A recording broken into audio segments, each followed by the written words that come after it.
वंदे मातरम पिलामाने आउ समस्त भल अछ तो पाठ पढ़ा पढ़ी करछ ना। जानछि समस्त सुना पिला समस्त पाठ पढ़ुथबो सुना पिला ना। अच्छा अच्छा कहला देखि आमे पूर्व क्लास रे कोन पढ़िथिलु क्रमिक संख्या पढ़िथिला नाही। क्रमिक सानरू बड़ क्रम रे बड़ खाना क्रम रे एटा शिखिथिलु ना हाँ आ कोन शिखिथिलु किछि अंक को नै संख्या गठन करथिलु एटा सान बड़ बाहर करथिलु मु जो पाठ देखिलु समस्त करछ ना करछ तो सुना पिला।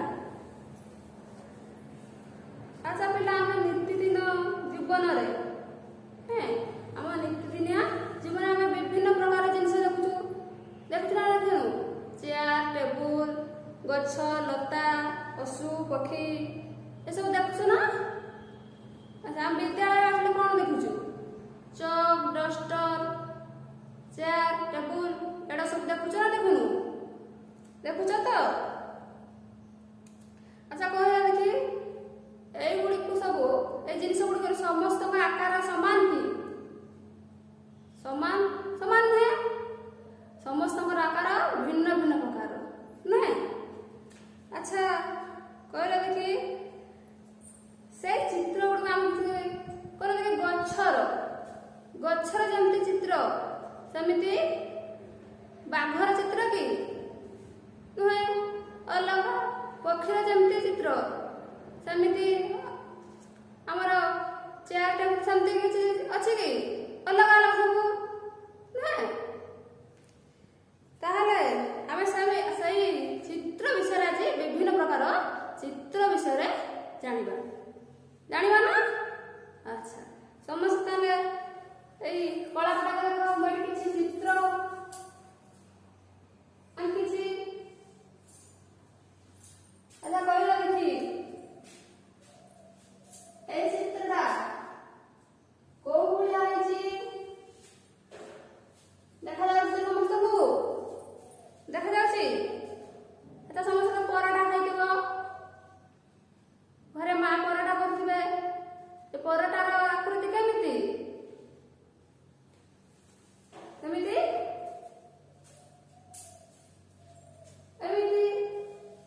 ना आमसे आज विभिन्न चित्रर आकृति चिन्हिबा विभिन्न चित्रर आकृति जानिबा।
तमें कौन जान लिख है कौन कहे तीन गुणिया चित्र को तीन टी 3 गुणिया कौन कहे त्रिभुज कहे कौन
ବାକ୍ସ,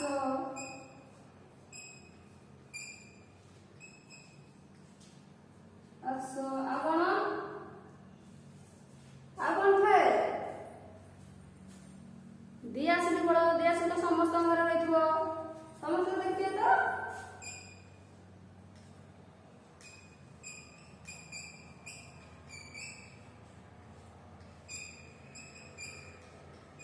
ଦିଆସିଲି ଫଳ।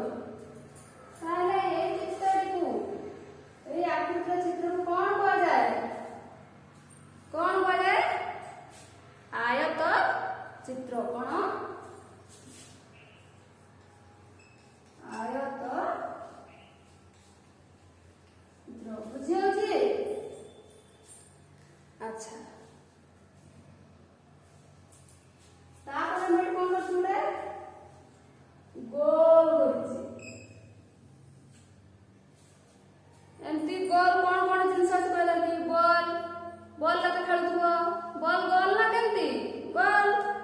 ଆଉ କଣ? ଟମାଟୋ, ଘରେ ତ ଟମାଟୋ ଥିବ, ସେ କେମିତି? ଗୋଲ, ପୁରା ଗୋଲ ନୁହେଁ? ତାପରେ ମାଙ୍କ ପାଖରେ ଚୁଡ଼ି ଥିବ, ଚୁଡ଼ି ଅଛି ନା, ସେଟା କେମିତି? ଗୋଲ। ଆଉ ସମସ୍ତେ ମାথাରେ ବିନ୍ଦି ନାଉଥିବ, ନାଇଛ ନା ନାଇଁ? ସେଟା କେମିତି? ପୁରା ଗୋଲ, ଗୋଲ ନୁହେଁ? ତାହେଲେ ଆମେ ଏଠି କଣ ଲେଖିବା? ଗୋଲ ଗୋଲ କଣ ଅଛି?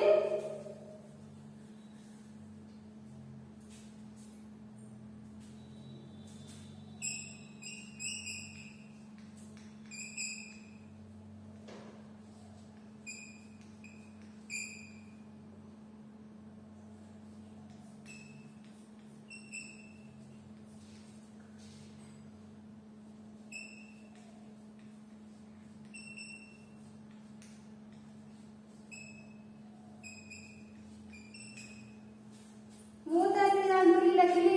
ଆଉ ତମେ କଣ ଅଧିକ ଜାଣିଛ? ଘରେ ସମସ୍ତେ ଲେଖିବ, ବୁଝିଲ? ତାହେଲେ ଏଇ ଚିତ୍ରଟିକୁ, ଏଇ ଗୋଲ ଚିତ୍ରକୁ କଣ କୁହାଯାଏ? ବୃତ୍ତ। କଣ? ବୃତ୍ତ। ଆଉ କଣ? ବୃତ୍ତ ବା ବୃତ୍ତାକାର।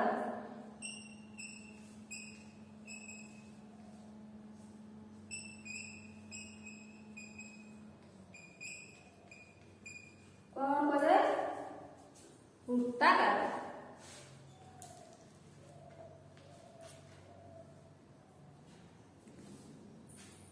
ତାହେଲେ ଏଇ ଆକୃତିର ଚିତ୍ରଟାକୁ କଣ କୁହାଯାଏ? ସମସ୍ତେ ଏଇ ଆକୃତିର କିଛି ଚିତ୍ର ତ ଦେଖିଥିବ, ଦେଖିଛ? ସମସ୍ତେ ଲୁଡୁ ଖେଳିବାକୁ ଭଲ ପାଉଥିବ। ଲୁଡୁର କେମିତି ଆକୃତି? ଏଇଭଳି ଆକୃତି ଥାଏ ନା? ଆଉ କଣ? ମିଠା, ଷ୍ଟିମ୍ ମିଠା ଖାଇଥିବେ ସମସ୍ତେ, ଷ୍ଟିମ୍ ମିଠା ଭଲ ଲାଗେ।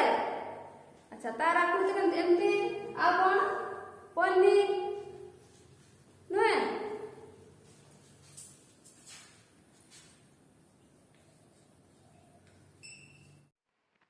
ତାହେଲେ ଏଇ ଆକୃତିର ଚିତ୍ରକୁ କଣ କୁହାଯାଏ? ବର୍ଗାକାର ଚିତ୍ର। କଣ? ବା ସମଘନ। ସମଘନ ଚିତ୍ର। ସମଘନ ଚିତ୍ର। ସମଘନ ଆକୃତି କଣ? ଲଡୁ ଗୋଟି, ଷ୍ଟିମ୍ ମିଠା, ପନିର ଥାଏନି ସବୁ ଏଇଭଳି ଆକୃତିରେ। ବୁଝି ହଉଛି? ତାପରେ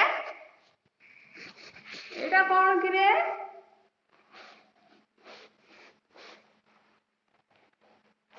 ଏଇଟା କଣ? ସିଲିଣ୍ଡର ଆକୃତିର ଚିହ୍ନ। ଏଟା ସିଲିଣ୍ଡର।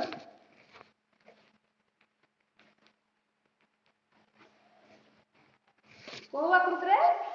ସିଲିଣ୍ଡର ଆକୃତିରେ ନୁହେଁ? ତାହେଲେ ସିଲିଣ୍ଡର ଆକୃତିର କଣ କଣ ଅଛି? କଣ?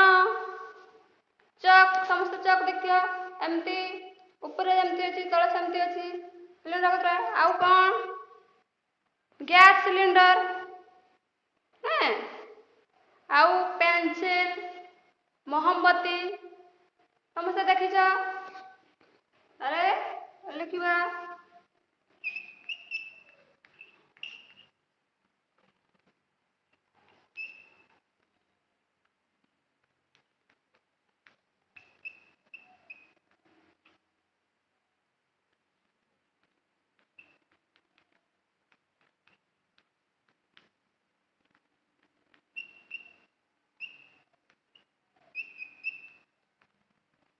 ମୁଁ ତ ଏଇ 4ଟି ଲେଖିଲି, ଆଉ ତମେ ଅଧିକ କଣ ଜାଣିଛ ଲେଖିବ।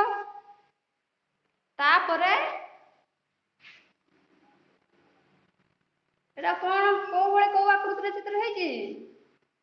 ଆଚ୍ଛା ଏଇ ଆକୃତିର କିଛି କହିଲ। ସମସ୍ତେ ତ ପାନ ଦେଖିଥିବ, ଖିଲି ପାନ ଦେଖିଛ? ଏଇଭଳି ଆକୃତିର ହେଇଥାଏ ନା? ଆଉ କଣ ମୂଳା ଦେଖିଛ? ଖାଇଥିବ ତ। ଗାଜର ଦେଖିଛ? ଗାଜର ଏଇଭଳି ଆକୃତିର ହେଇଥାଏ ନା? ଆଉ କଣ ସମସ୍ତେ ଆଇସ୍କ୍ରିମ ଖାଇଥିବ, ଆଇସ୍କ୍ରିମ ଦୋକାନରେ କୋନ ଆଇସ୍କ୍ରିମ ଦିଅ ଏମିତି, ତାହେଲେ ଏଇଟା କଣ କୁହାଯାଏ? କୋନ। କଣ? କୋନ। ଏଟା କୋଉ ଚିତ୍ର, କୋଉ ଆକୃତିର? କୋନ ଆକୃତିର। ତାହେଲେ କଣ ଲେଖିବା? ଗାଜର। ଆଉ କଣ? ମୂଳା। ଆଉ ଖିଲି ପାନ। ବୁଝିପାରୁଛ? ଆଚ୍ଛା ମୁଁ ତ ଏତିକି ଜାଣିଥିଲି ଲେଖିଲି। ତମେ କଣ ଅଧିକ ଆଉ ଜାଣିଛ? ଘରେ ଏଇ ଚିତ୍ର କରିକି, ଏଇ ଆକୃତି କରିକି ଲେଖିବ। ବୁଝିହଉଛି? ତାହେଲେ ଆମକୁ ଲିଭଉଛି।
ସମାନ ଆକୃତିର ଚିହ୍ନକୁ ଗାର ଟାଣି ଦର୍ଶାଅ। ସମାନ ଆକୃତିର।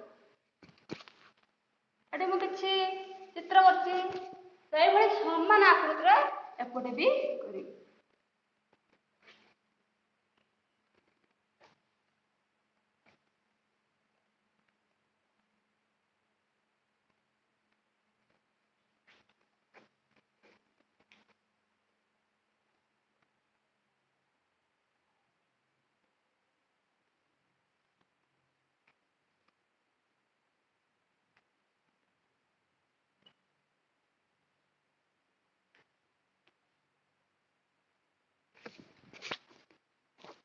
ଏଭଳି ଏପଟରେ ଯୋଉ ଭଳି ଚିତ୍ର କାଟିଛି, ଏପଟରେ ବି ସେଇଭଳି ଚିତ୍ର କାଟିଛି। ଏପଟେ ଏପଟ ସେପଟ କରି କାଟିଛି ସମାନ। ଏଠି ତ୍ରିଭୁଜ, ଏଇଟା କଣ? ତ୍ରିଭୁଜ। ଏଇଭଳିଆ ଆକୃତିର ଚିତ୍ର କୋଉଠି ଅଛି? ଏଇଠି ଅଛି। ତାହେଲେ ଆମେ କଣ କରିବା? ଏଇଠି ଗାର ଟାଣିକି ଦର୍ଶାଇବା। ବୁଝିଯାଉଛି? ସେଇଭଳି ଏଇ ଆକୃତିର କୋଉଠି ଅଛି? ଏଠି ଅଛି। ମୁଁ ଏଇ ଦୁଇଟି ଗାର ଟାଣିଦେଲି, ଆଉ ତମେ ଘରେ ନିଜ କରି ଏମିତି ସମାନ ଚିତ୍ରରେ ଗାର ଟାଣିବ। ବୁଝିହଉଛି? ତାହେଲେ ଏଠି ଏଇ ଚିତ୍ରଟି, ଏଟା କଣ? ସମଘନ ଚିତ୍ର କୋଉଠି ଅଛି? ଏଠି ଗାର ଟାଣିବ। ବୃତ୍ତାକାର ଚିତ୍ର କୋଉଠି ଅଛି? ଏଠି। ଏଟା କଣ? ଏଇଟା କଣ? ସିଲିଣ୍ଡର ଚିତ୍ର। ସିଲିଣ୍ଡର ଆକୃତିର ଚିତ୍ର କୋଉଠି ଅଛି? ଏଠି ଗାର ଟାଣିବ। କୋନ ଏଠି ଏମିତି ଗାର ଟାଣିବ। ବୁଝିହଉଛି?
କୋଠରୀରେ ଦେଖାଯାଉଛି ଏ କୋଠରୀରେ କିଛି ଚିତ୍ର କାଟିଛି। ତା ଭିତରେ ସମାନ ଆକୃତିରେ ଏଇ ଆକୃତିରେ କେତୋଟି ଚିତ୍ର ଅଛି ଗଣିକି ଏଠି ଲେଖିବା। ତାପରେ ଏଇ ବୃତ୍ତାକାର ଆକୃତିରେ କେତୋଟି ଅଛି ଏଠି ଗଣିକି ଲେଖିବା।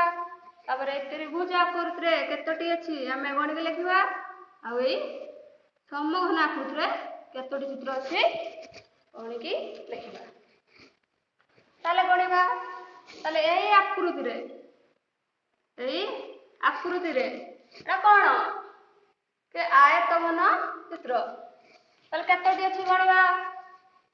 ଏଠି ଗୋଟେ 1 2 3 4 ଗୋଟେ 5 ଆଉଥରେ ଗଣିଦେବା 1 2 3 4 5। ତାହେଲେ ଲେଖିବା 5। ତାହେଲେ ଆୟତ ଚିତ୍ର କେତୋଟି ଅଛି 5ଟି। ତାପରେ ଦେଖିବା ବୃତ୍ତ ଚିତ୍ର ଗଣିବା 1 2 3 4। ତାହେଲେ କେତୋଟି ଅଛି 4ଟି। ଲେଖିବା ଆମେ 4ଟି। ତାପରେ এই সমঘন এই ত্রিভুজ তাପରେ এই ত্রিভୁଜ ଚିତ୍ର କେତୋଟି ଅଛି 1 2 3 4। କେତୋଟି 4ଟି। ତାପରେ ଲେଖିଲି 4ଟି। ତାପରେ ଏଠି ସମଘନ ଚିତ୍ର କେତୋଟି ଅଛି ଦେଖିବା। ତମେ ତ ବୁଝିପାରୁଛ। ଏଠି ଗୋଟେ 1 ଅଛି ଆଉ ଗୋଟେ ଅଛି 2 ଏଠି 3। ତାହେଲେ ଲେଖିବା 3। ବୁଝି ହଉଛି। ତାହେଲେ ଏଠି କୋଠରୀ ଭିତରେ ଚିତ୍ର ଦେଖିକି ଗଣି କହିଲୁ। ବୁଝି ହଉଛି ତ।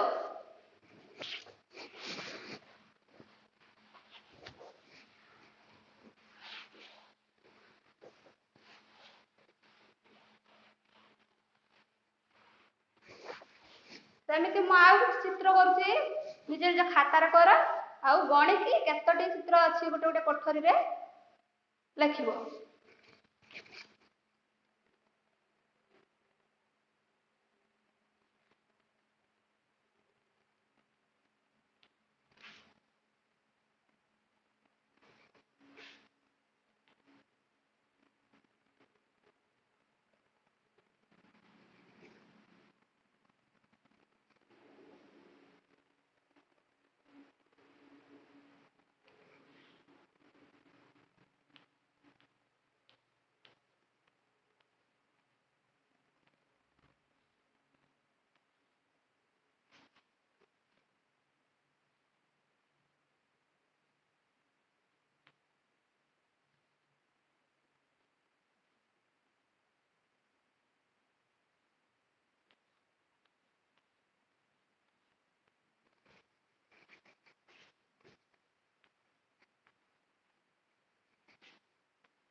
ତାହେଲେ ଏଇ କୋଠରୀ ମଧ୍ୟରୁ କୋଉ ଚିତ୍ର କେତୋଟି ଲେଖା ଅଛି ଲେଖିବ।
ତ?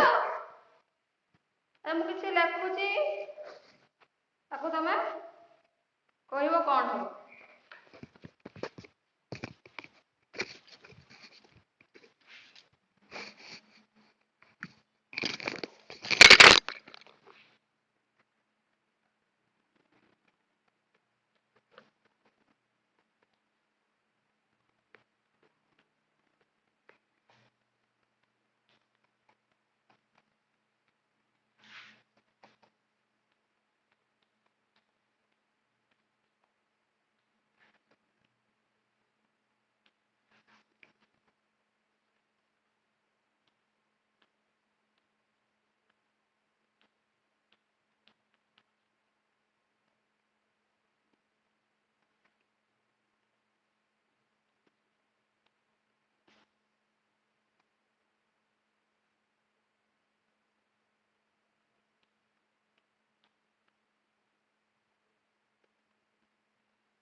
ଏଠୁ ମୁଁ ଲେଖିଦେଲି।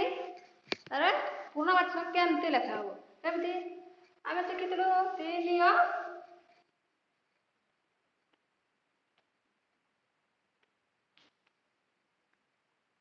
ତୃତୀୟ, ତାପରେ 5ମ,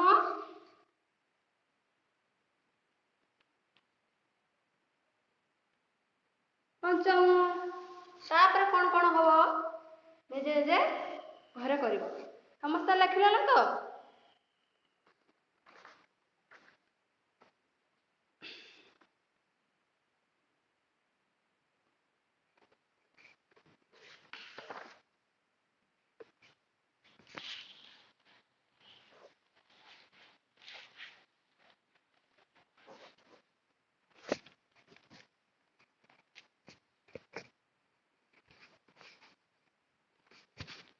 ଆଚ୍ଛା ପିଲାମାନେ, ଆମେ ତ ପୂର୍ବ କ୍ଲାସରେ ପରବର୍ତ୍ତୀ ସଂଖ୍ୟା ପଢିଥିଲୁ। କ'ଣ?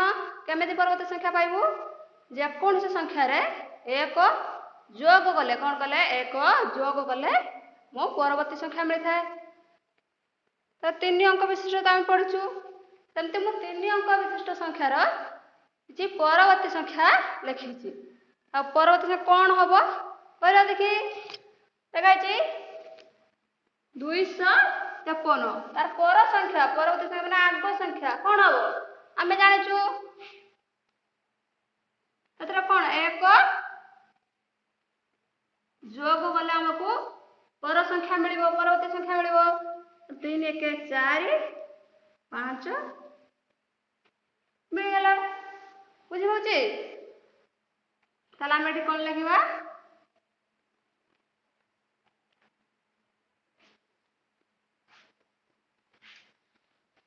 ଏମିତି 3 ଅଙ୍କ ବିଶିଷ୍ଟ ସଂଖ୍ୟାକୁ ଆମର ପରବର୍ତ୍ତୀ ପୂର୍ବବର୍ତ୍ତୀ ସଂଖ୍ୟା ଘରେ ସବୁ କରିବ। ମୁଁ ତ ଏଠି ଲେଖିଦେଇଛି। କ'ଣ ହବ? 316ର ପରବର୍ତ୍ତୀ ସଂଖ୍ୟା କ'ଣ ହବ? 105ର କ'ଣ ହବ? 200ର କ'ଣ ହବ? 511ର କ'ଣ ହବ? 310ର ପରବର୍ତ୍ତୀ ସଂଖ୍ୟା କ'ଣ ହବ? ବୁଝିଯାଉଛି? ତାହେଲେ ଏଟା ସମସ୍ତେ ଲେଖିନେଲ। ଏଟା ସବୁ ଘରେ କରିବ। ସେମିତି ଆଉ କ'ଣ ପଢିଥିଲୁ? ସମସ୍ତ ମନେ ଅଛି ତ? ସେମିତି ପୂର୍ବବର୍ତ୍ତୀ ସଂଖ୍ୟା।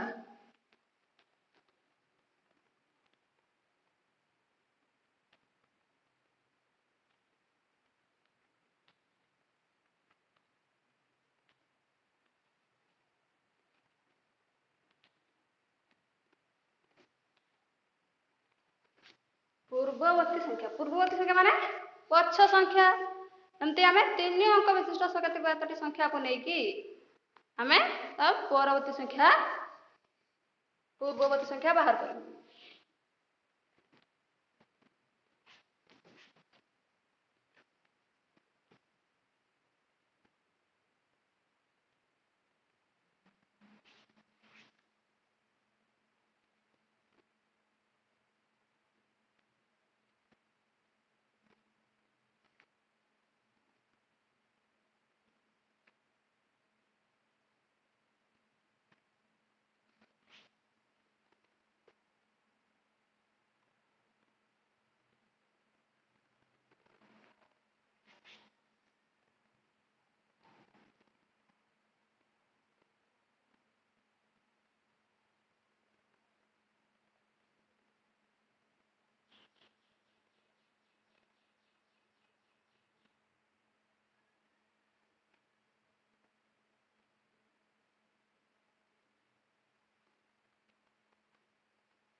କହିଲ?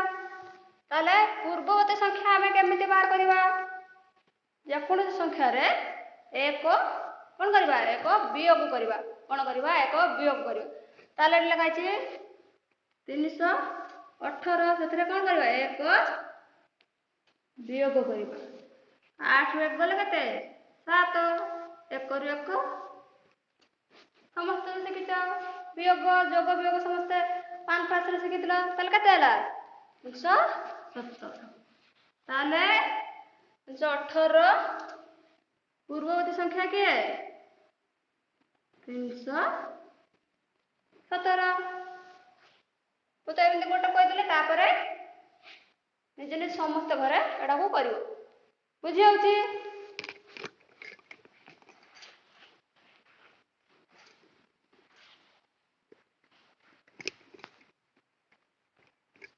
ଆଉ ଆଜି ତ ସମୟ ହେଇଯାଇଛି। ଆମେ ତ ଆଜି ବହୁତ ଗୁଡ଼ିଏ ପାଠ ପଢ଼ିଲୁ। କ'ଣ କଲୁ? ବିଭିନ୍ନ ଆକୃତିର ଚିତ୍ର ସବୁ ଚିହ୍ନିଲୁ।